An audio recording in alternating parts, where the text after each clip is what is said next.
come here about 6 o'clock or just after, and I witnessed two others, two big explosions. The flames were hundreds of feet in the air. And do you think that it's grown? Oh, I think it's grown. I think it's spreading. That's what I think. Well, the police are describing it as a major incident. They have closed roads across the vicinity. They've also closed the M1, both north and southbound. Back to you, Bill. Very much. If you're just joining us, just a reminder that we've been covering all morning, since just after 6 o'clock this morning, a series of major explosions at a fuel depot. It's the Buncefield Fuel Depot, a major regional distribution centre used by several oil companies, and it's been the scene of several major explosions from which we know there are casualties. The first took place just after 6 o'clock this morning. The force of the blast was heard up to 40 miles away, possibly even beyond, because of the atmospheric conditions. Many of you have heard about it as far away as Windsor, Norfolk, I think, from Kent, from all around London. You've been telling us about it this morning. And flames have been shooting 200 feet, possibly even higher into the sky. Police say they're treating it as an accident. There was no airplane involved, but they are asking residents of Hemel Hempstead, if you live around there, to keep your windows and doors closed because of the fumes from the fire. You can see from the pictures we've been bringing you this morning, and that's still there, a vast plume of smoke rising into the sky. No suggestion that the fumes are toxic at the moment, but they say as a precaution, do keep your windows and doors closed. They're not thinking about evacuating the area just yet, and if we get any further information on that, we'll bring it to you, but do keep your windows and doors closed if you live in Hemel Hempstead. We've been hearing from many eyewitnesses this morning, so many of them actually telling us about damage to their own homes due to the reverberations and the force of the first explosions. People talking about windows being blown in, about doors buckling, and now we can see again the live pictures that we're still receiving at a distance, as you can see, but still actually that gives you a sense of the scale of what the emergency services are That facing. should be dawn in a sunlit blue sky, and it looks like twilight. I mean, it is. Somebody said it. You know, it would look very frightening and ominous because it's darkness there. Look at that, and that is all smoke going into the distance, and so a very, very worrying situation for anybody who lives in that area, which is why the police have issued that warning to people living in the Hemel Hempstead area. Very, very dark clouds, not clouds at all. That is smoke from the Buncefield Oil Depot this morning. Well, let's speak to someone who does live in that area. Jane Russell is on the line. Jane, you live how close to the fuel depot? I live about 2-3 miles away, but we actually walked up within about a mile of it this morning. And what did you see? It's the aviation side of Buncefield. The rest of the tanks look okay. You can clearly see the flames laying on the top of the tanks. You can see tanks near the ones that are burning. They seem to be okay. And there looked about 5 tanks on fire. It was the actual fumes were getting to your throat.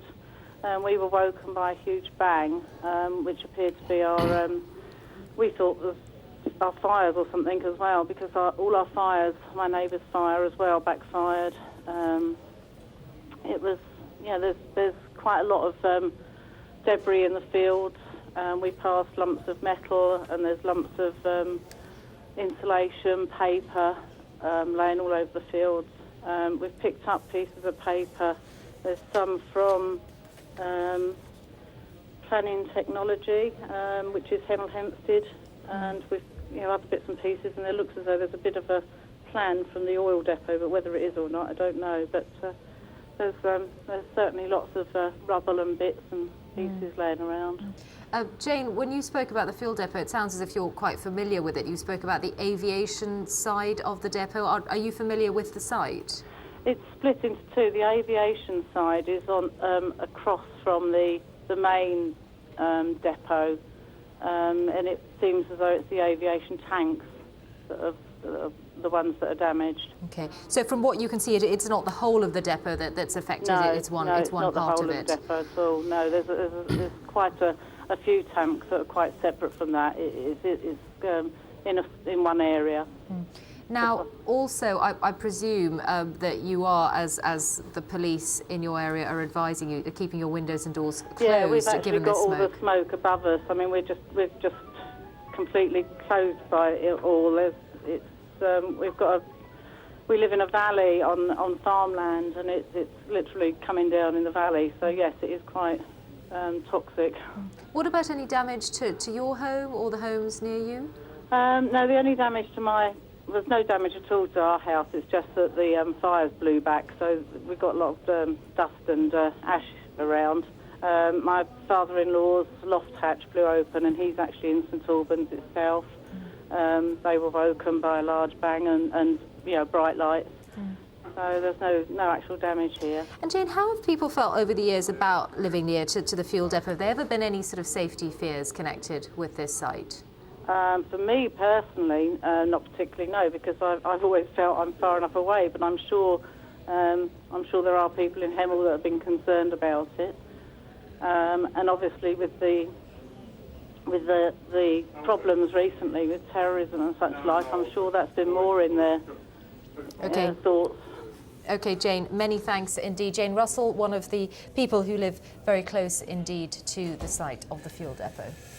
Good morning, it's 8:30. This is Breakfast with Michelle Hussain and Bill Turnbull. If you're just joining us, we do have a major breaking news story this morning. There's been a series of huge explosions at a petrol storage depot in Hertfordshire. Police there say there have been casualties. There are no details just yet. The cause is still unclear, although the police say they are treating it as an accident. Witnesses in the area have told us of huge balls of flame rising into the sky. You can also see from these live pictures now of the huge plume of smoke that is stretching further than the eye can see, really. And it's all happening at this site, the Buncefield Oil Terminal, very close to Hemel Hempstead. Yes, the blast heard many miles away across a wide area due to the atmospheric conditions, up to 40 miles away, in fact. Residents across a wide area woken by the blast this morning. Within the past few minutes, police have asked people in Hemel Hempstead, particularly, to keep their windows and doors closed on account of the fumes from the blaze. There's no suggestion just yet that the fumes are toxic.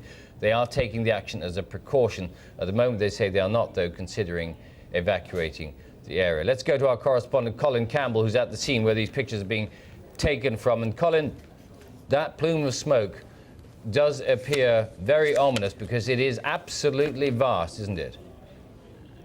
It is particularly menacing, yes. It's kind of hanging in the sky now. And I described it earlier as looking like something out of a disaster movie, and that's what it looks like. It's ominous, it's foreboding, and it is frightening for the people who live here. Now, I've been speaking to a few of the locals who have gathered around the site and are watching the giant fireballs rise up into the sky, and they've told me that the area is a major area of employment for the Hemel Hempstead region. It is an industrial area. There are many factories in the actual vicinity which will undoubtedly have been affected by this major disaster.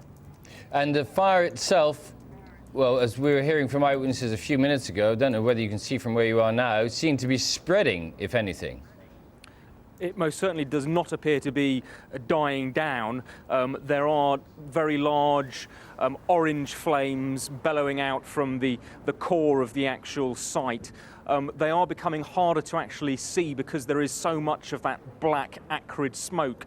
Now, you were saying that police have advised people to stay indoors and to close their windows. Where I'm standing at the moment, which is about a mile to the south, the air is okay to breathe. It doesn't seem to be affected in any way at the moment. But as I said, there is this very large, ominous black smoke hanging in the sky above us, and it is heading over towards the St Albans and London area.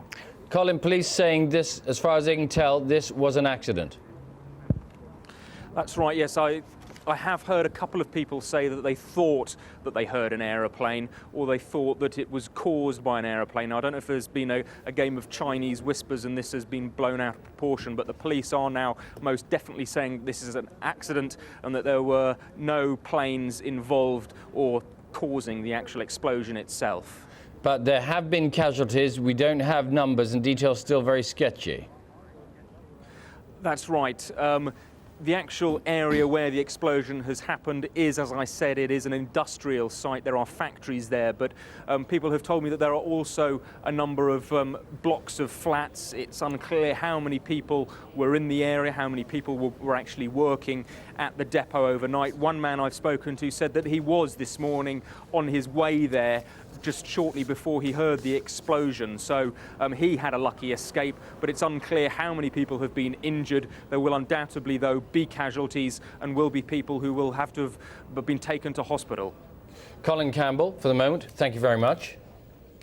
It's 8:34. You're watching Breakfast from BBC News. Let's just take you back to how this breaking story first developed this morning. We've been talking, of course, about the explosions at the Buncefield Fuel Depot in Hertfordshire. It all started just after we came on air at 6 o'clock this morning, and the first we heard was that there'd been the sound of an explosion that was first reported by our reporter Colin Campbell, who's now at the scene. You heard from him a moment ago. At the time, though, he was in Whitehall in central London, and he reported hearing this very loud explosion. We, of course, at the time had no idea what it was, but it was felt in many parts of far away, sort of 30 or 40 miles away, but including here at Television Centre. As time went on, we started to get a sense of where it was, and the first pictures starting coming into us from Buncefield. Now, the Buncefield Oil Depot is just next to the M1 motorway, Junction 8. It's not far from Luton Airport either, and it's very important in terms of its distribution.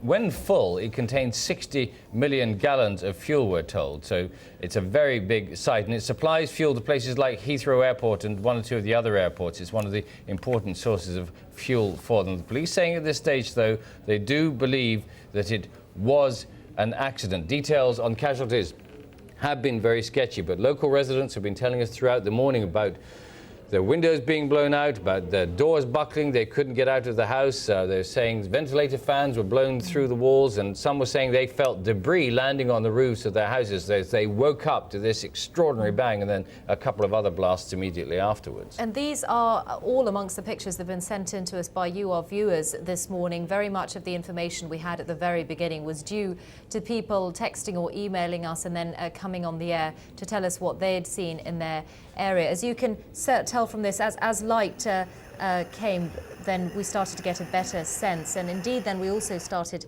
to get a sense from people's mobile phone pictures. This was still obviously when it was dark this morning, but you could tell just the scale of the fire. And of course, it's still raging. Yeah, well, that was just initially before the smoke got too bad, and you could see the contrast there. In fact, since then, Michelle, I think it's got a lot worse. Yes. And we've been able to see from our long shot, we had to move out a bit, but from the long shot earlier, we could see those fireballs like this, and then further over a couple of hundred yards either side, there was more. We've seen plumes of flames or flares of flames going up deeper into the smoke. Because the smoke is so thick, though, we can't get a full picture, but you just see, when we go back to the live shot in a minute, how dark the sky is, because there is so much of this black, dank smoke rising into the sky, creating a hazard of its own. People in Hemel Hempstead being told to shut their doors and windows, and I think it was an eyewitness telling you earlier that it was a rather odd smell, wasn't it? Yes, putrid. Putrid was how she put it. Subsequently, the police have said, and it's obviously common sense as well, to keep your windows and doors closed if you are in this area. But I mean, look at that plume of smoke. I mean, one doesn't know how far it's going to travel. But it's spreading towards the sun, which should, well, it's in the west at this time of day, and I'm just trying to remember my local geography, but I think that would be going towards, yes, indeed, towards the town of Hemel Hempstead and beyond. So obviously something to look out for if you are in that particular area. But obviously a very serious situation developing throughout the morning, which is why we are with you this morning instead of Match of the Day. And I'm being corrected by Richard Lister, who tells me that the sun rises in the east. Thank you very much Sets indeed. in the west. So it's heading towards the east. I do beg your pardon. Richard, what more do you, apart from that geography lesson, what more can you tell us? Well, anybody with a flight from Luton Airport this morning has probably been watching these pictures and wondering if they're going to get off the ground. I've just spoken to Luton. They say their flights at the moment are unaffected. The real problem is getting to the airport, because the M1 locally is closed in both directions. That means traffic is being diverted. That is going to cause tailbacks. That's going to cause traffic problems. So if you do have a flight from Luton today, probably the advice is to first check that it's still unaffected, but also to try and set off a little bit earlier. And of course, anybody making plans to travel on the M1 today should probably think again. And judging by these pictures, Richard, it is going to take a long time to get this situation under control. Well, yes, this is a major challenge for the fire service, and it's really very, very difficult to try and control a fire on this scale. It may be a case of simply having to wait until the fuel that is affected has burnt itself out. Now, clearly, there are efforts made to minimise the damage by moving people out of the area, by trying to evacuate those properties which are closest to it. But it's very difficult to do much with a fire on this scale. Thankfully, at least from what we've been hearing from local people, some of whom are quite familiar with the depot because they live near it all their lives, they do get the sense that for the moment, and again, obviously this is a layman's impression, we haven't heard this from the emergency services, but there is this sense that this is a large site and perhaps this is contained in one area. Yes, I mean it is not in a highly populated area. It is surrounded on most sides by an industrial estate, which on a Sunday at this time would have been fairly quiet anyway. We do know that there are properties close by, though, residences, blocks of flats. We don't have a full picture about what's happened there. The police have confirmed that casualties are in fact very likely. They haven't put any figures on that. They are still simply trying to deal with what is a very large problem on the ground. And indeed one that's having quite a wide impact. I mean, you spoke about the travel side of it, but even the smoke. I mean, people have been emailing us to say how far is this smoke going to reach, and of course we don't know that. We simply don't, and the weather is going to determine that, how strong the wind is, how low and how dense the mists and fogs are in the region. This is a very foggy time of year, and that tends to trap vapours like these, so that is one consideration. I think the advice that the police, as we've heard, have been putting out is people living close by should make sure their doors and windows are closed. Clearly this is a noxious substance. Hopefully it will go high enough into the atmosphere that it won't affect too many people locally. And also, Richard, just to go back to the police, they did tell us early this morning that there were casualties. Have we heard anything more? Certainly no figures as yet. We also had anecdotal reports of casualties, some people even talking about the possibility of deaths, but that has simply not been confirmed yet. It's really going to take some time before there is a clearer picture of the impact of this explosion. Just remind us about the importance of Buncefield in terms of the oil distribution. Is it just Heathrow, or is it other airports it supplies fuel to? As far as I understand, it's all the region's airports, so that would be Stansted, Luton, Gatwick and Heathrow. So it is the major regional distributor for aviation fuel. It has a pipeline that comes down from the north, from refineries south of Grimsby, dedicated more or less just to aviation fuel. So it is a major hub for delivery. But not the only one? Not the only one, as far as I understand. It is possible that fuel can come from other parts of the UK, but at the same time, this terminal was set up to service the local airports and the region. And that means also it's used by several oil companies, because we've heard from Total this morning, but that's only one of the oil companies that's involved at this site. That's right. Total, BP, Shell, the British Pipeline Agency, and there are a number of smaller haulage companies involved in tanker operations who actually carry the fuel out, not just to the airports, but also other regional centres that require fuel oil and heating fuel. So yes, there will be a lot of people affected by this. Still too early, I suppose, really to establish cause. We know that there wasn't a plane involved. We know that the police believe it was an accident. I'm just trying to think back to the last major incident there was like this. Would it have been, well, the Flixborough back in the 70s? Now, of course, you were a very young man at the time, so you probably wouldn't remember the circumstances, but is it, well, very early time of day, not many people working on the site. You just wonder how this sort of thing can happen. We had a message from one expert in petroleum who basically suggested that this could be a vapour problem. This could be a release of fuel vapour over a long period, which stayed in the air because of the atmospheric conditions. If it's suddenly ignited through whatever means, it would only need a spark. It would in itself trigger a very large explosion because of the density of flammable vapour in the air. Now that's just a theory at this stage, but this individual who contacted us is an expert in these matters, and he felt that was at least one possible scenario. Yeah, because one of the eyewitnesses talking to us earlier said, you know, when you went near there, you could smell fuel in the air, which you're bound to do because it's a fuel depot. There'd be, you know, leakage and seepage at various points. That's fairly natural until presumably you get some kind of critical concentration. And of course, it will take a very long time, really, before the fire services can conduct an investigation into exactly what did cause this, because, first of all, they've got to make it safe enough to get there. Yeah. It still has storage tanks holding potentially millions upon millions of gallons of fuel there. Before they can do any kind of investigation, they have to make that area safe and put this fire out. Okay, Richard, obviously early days, very, very early days for the investigation, and you'll bring us more details as you get them. Richard Lister, thank you very much. Just to let you know, we're of course continuing to cover the explosions at the Buncefield Fuel Depot this morning in Hertfordshire. On your screen at the moment, on the left, you can see the live pictures that we're receiving, where you can see the plume of smoke from that site. On the right, we are starting to get some fresh pictures, still images that have come into us. There you can see the early light of day, and there are those flames where, I mean, even at a distance, you get a sense from seeing them of just how significant and the extent of this particular site. We have been wondering about the situation at Luton Airport, because it's really not very far away from Buncefield, but we've heard from the press office there. They say Luton Airport is fully operational this morning. No flights have been affected by the explosions. The smoke is not currently affecting the flight path, and the spokesman also said the airport does have enough fuel supplies from other sources for the time being. So flights going in and out of Luton as normal, but if you're going there today, do check your route, because the M1 is closed and will be for some time until this all gets sorted out. Let's talk now to another eyewitness. We've been hearing from many of you this morning. Andrew Britton lives near the explosion itself. Andrew, tell us exactly actually how far away you were from the site. Well, I probably live around a quarter of a mile away from the site in a nearby estate next to it. Right, and what was the first thing that you heard? Well, a massive explosion. I thought, well, where we live, I thought someone had probably hit a car or something, but that's a bit stupid at first. And my mum woke me up to say, go and have a look. As I went outside, I went downstairs, I looked at the car, there was nothing wrong. I looked up and all I could see was red and yellow. It was like it was daylight.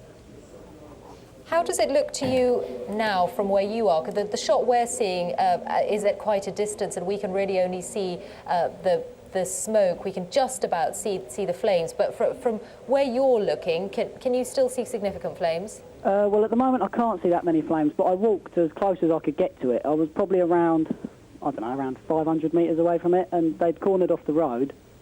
The police come down and told us that we had to leave, but the flames were absolutely huge.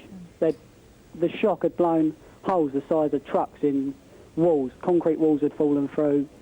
It was terrible. There was hundreds of people just standing there looking at it, but the smoke is absolutely huge. These were holes in the walls surrounding the depot? Well, buildings nearby, like storage buildings, factories and that, all the walls have been blown through, like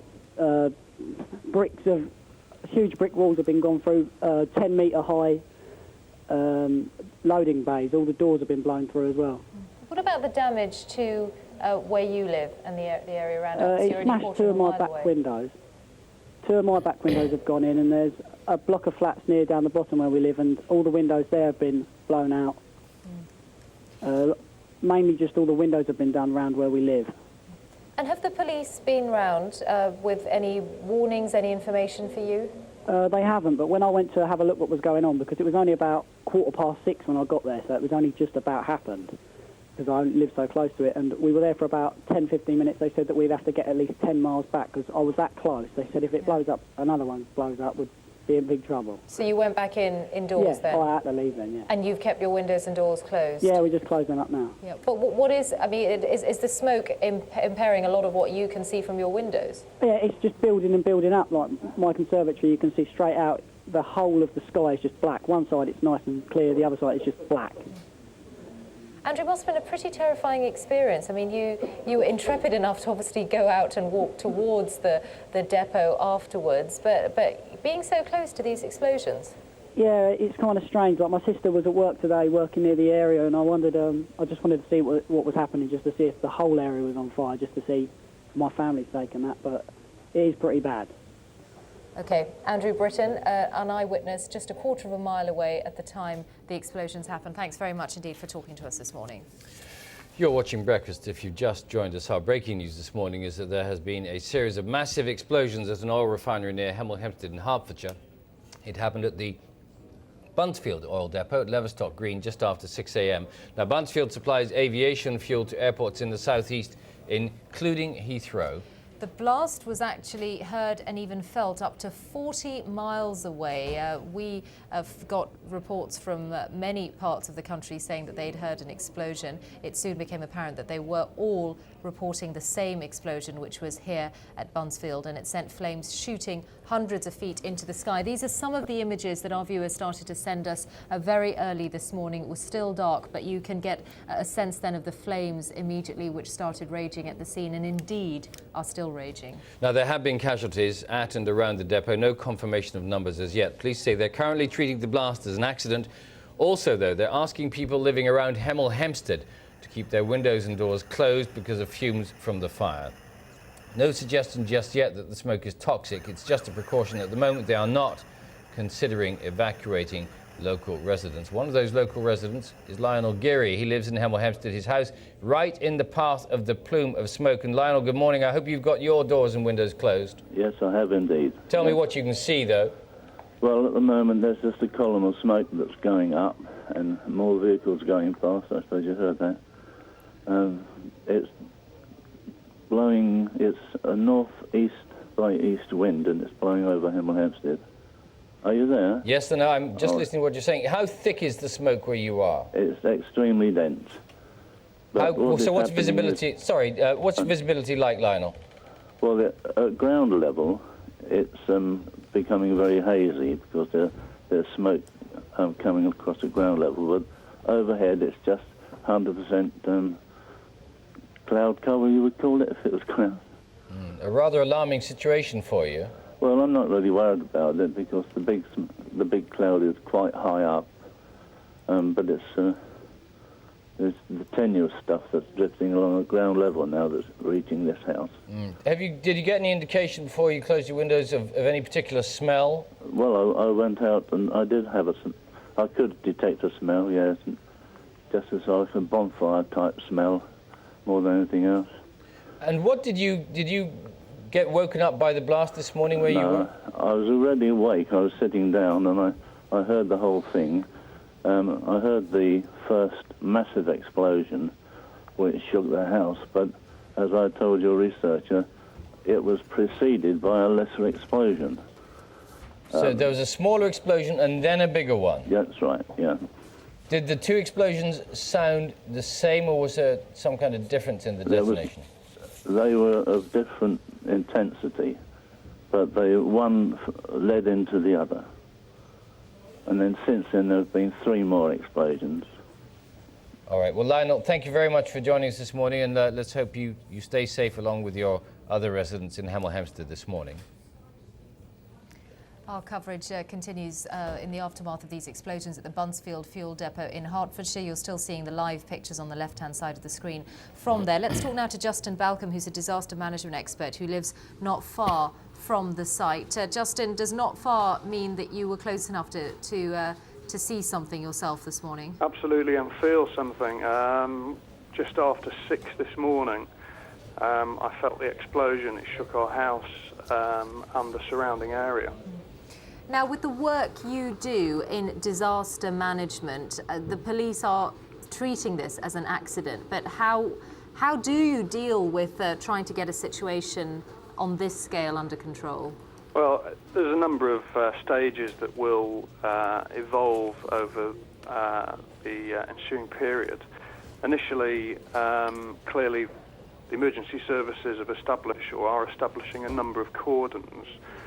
The obvious one is the inner cordon where they will be tackling this incident, and then a number of external cordons which will be utilised for debris collection and witness statements and various other discovery elements, so that they are able to build up a sustainable and substantial picture of this incident. One would assume that at this point they must be fairly sure of containing the situation within the site, because people nearby, for instance, haven't been told to evacuate or anything like that. Well, they would have certainly taken a number of key decisions early on, but I have to stress that this is predominantly an industrial area we have our own operation very close to the site, and as a result of my calls this morning, I'm aware of buildings in that area suffering quite significant structural damage, both blast and fire damage. So those buildings will need to be made safe? Those buildings will need to be made safe, but the priority is, at this point in time, establishing those cordons, securing the perimeters, determining the extent of any casualties, and then putting in place, of course all running in parallel, but putting in place the fire containment plan. What about longer term, Justin? Because when we're looking at this plume of smoke, there's clearly a significant environmental issue. Well, there'll be a number of issues and concerns coming out of this over the next period. There will be comment from people in the area about what they saw. There may well be structural, well, there obviously is structural damage. There will be economic damage to the businesses in the area, and of course there will be personal injury and potential claims from people in the surrounding area. We haven't yet had details about casualties, but that is what we are waiting to hear from police. Justin Balcombe, an expert in disaster management, thanks very much indeed, giving us a sense of how to get these situations under control. Yeah, we've heard from a lot of people who are pretty close to what went on this morning. One of them was Jonathan, who was working near the plant when the explosion took place. He was thrown to the ground by the blast and suffered minor injuries. I work at a company called Northgate, which is situated just to the side of the oil refinery. And basically, I was just sitting down in front of the computers, and the next minute, I was on the floor, and it was pitch black and covered in debris and smoke and dust everywhere. So you're not employed by the fuel depot. You're just your job involves a night shift, I assume, somewhere very nearby. That's correct. Yes, in the building that's just by the side of the oil refinery. Yes. So you heard the first explosion. You were thrown to the ground. Well, yes. I mean, I didn't hear anything. To be honest, I was just working, and then I was on the floor. I was just thrown off my chair, on the floor, and then everything went pitch black. Tell me a bit more about what happened then. You managed, obviously, to get yourself to a doctor, and thankfully you're not seriously injured. No, it's cuts and grazes. I was working with a colleague, and obviously once we got up, we managed to find each other. We had to break a window of a chair to get out, because obviously we couldn't open any of the doors. They were all bent up. Luckily, where we work, we're quite close to the main door, so we managed to stumble down the stairs, what was left of them, and get out to the front of the building. And then luckily there's people who were driving up and down in the cars, and two people stopped and took us to the hospital. Tell me a bit more about what you saw before you left the site, okay. in terms of the scene around you in the immediate aftermath. Sorry, I'm going to have to go. The doctor wants to examine me. Jonathan speaking to us earlier before he went off to see a doctor. We're going to leave you this morning on breakfast with these live pictures, this live shot of this extraordinary conflagration at the Buncefield Oil Depot, just close to the M1 motorway near Luton Airport. The first explosions heard there shortly after 6 o'clock this morning. Yes, the first was just after 6 o'clock this morning, and as time went by, we started to get a fuller picture of what had happened, and we've subsequently learnt of 2 or 3 explosions at this site, Buncefield. Even though the camera is quite far away at this point, you get a sense of what's been happening there.